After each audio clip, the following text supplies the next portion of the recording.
All right, hello. Welcome to part two of Mr. Slaney's summer series for the basis of calculus. The key question here is how can we use the average rate of change formula to tell how a function is changing at a given point? So remember, towards the end of our last video, we were looking at y equals x squared, or f of x equals x squared, and we were saying, hey, let's think about this rate of change between these 2 points, but we didn't particularly like that because we it didn't really tell us what was happening at 2. It didn't really tell us what was happening at 5. It wasn't the worst thing in the world, but it definitely wasn't overly helpful. I'm doing this on the computer, by the way, instead of on paper because we're going to use Desmos. Just because Desmos is awesome. Let me just get one last thing set up. First of all, let's look at y equals, actually let's call this f of x equals x squared. And I want to be able to see a couple things. I'm just going to change my grid here. Let's change this to -1. I don't really care about that half. And we only really care about going out to 5 here. So let's go to 7. And let's make sure we can see everything. All right. So that's the part of the graph. You can tell a little bit more flat down here towards x equals 0 and getting steeper as we go further to the right, especially if I do that. Let's first start by graphing 2 comma f of 2. Label that bad boy. And 5 comma f of 5. Label that. All right, so now on my graph, I do have this 5 comma 25 and 2 comma 4. And let's just graph that line that we were talking about earlier. So I need a slope. I'm going to do f of 5, which I know is 25. How do I get that? So I need a division. F of 5 minus f of 2 over 5 minus 2. My slope is 7. So my average rate of change between these 2 points, 5 comma 25 and 2 comma 4, is 7. And let's draw that line that I had in the last thing. So I want that to go through. We're really interested in 2 comma f of 2. So that's going to be my x naught and my y naught, right?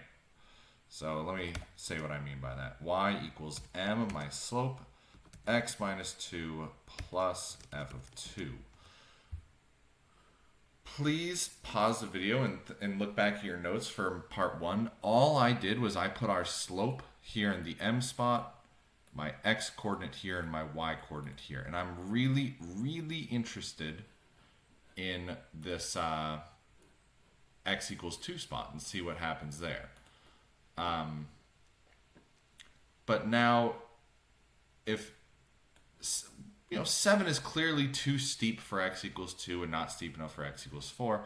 Let's change this from 5 to 4. I have to go through and change all these things. But I don't need to change anything down here. All I did was I changed items in these 2 boxes, 4 comma f of 4 and my slope. But my slope is now based off of 4 comma f of 4. And you can see, it's definitely a little bit closer. My slope is now 6, not 7. And that kind of makes sense, right? Because I was too steep at 7, but, for x equals 2, but not quite steep enough for x equals 4. And I'm seeing a similar thing here. Let me do 3 now.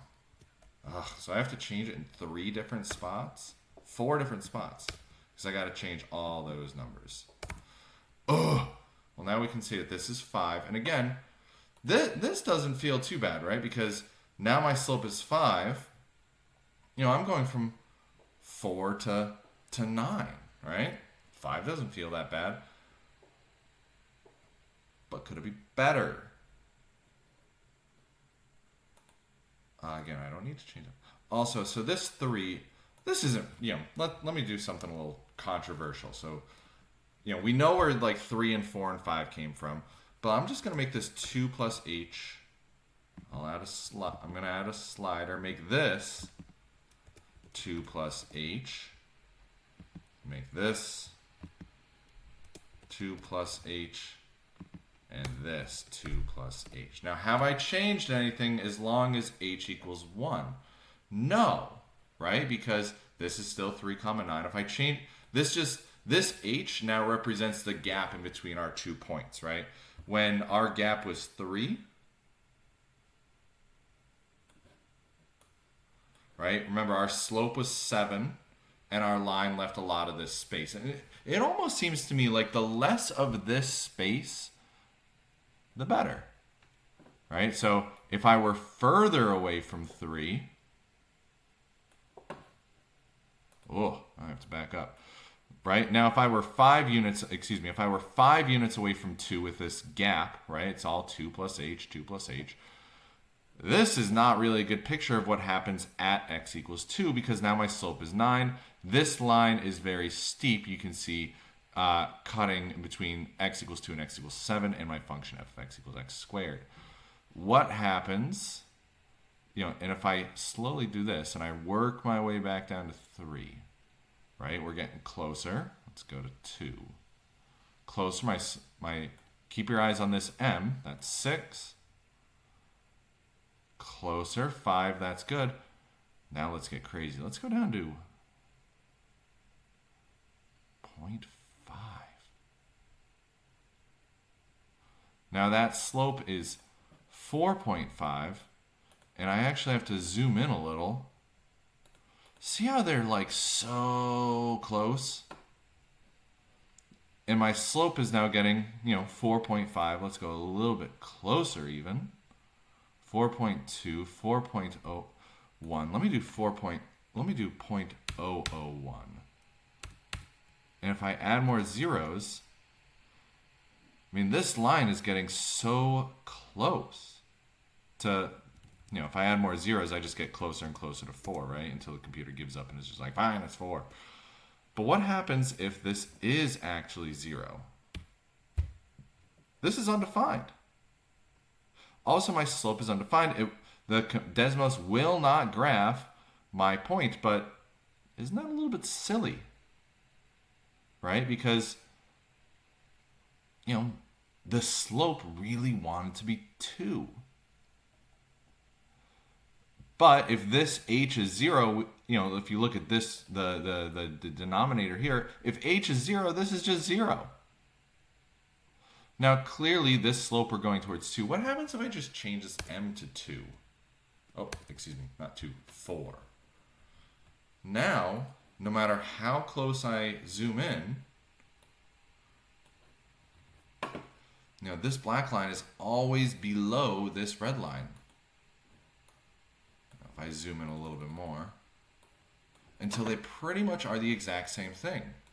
So it's almost like, I got really close to that, h equals 0. I was getting really close to 4. And this line doesn't really appear to be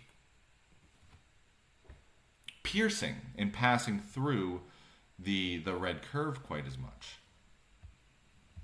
As low as this difference was, this slope was getting closer and closer to 4. 4.01, not much different than 4, people. Oh, this is 4. Let's make that back into m, just to illustrate my point. And again, it's so beautiful because you see that green point just getting closer and closer, and then just vanishes when the world needed him most. So, the average rate of change is getting closer and closer to telling us what's happening exactly at x equals 2 as we modify that rate of change formula, right? So as I use 2 points that are closer together, I'm getting a more exact picture of what's happening exactly at x equals 2. The issue is, right, we're not engineers, right? 4.1 is not 4. But we could tell, right? When we were making this, this difference, 0.001, right? This rate of change between the 2 points is definitely getting closer to 4. As this h gets smaller, shucks, I don't even need these 2's anymore, do I? right? Because they just cancel. All I did was I used the average rate of change formula. As the 2 points that I'm using are getting closer and closer, I'm getting a more accurate depiction of the rate of change at x equals 2. Interesting. This will be the basis of things to come now.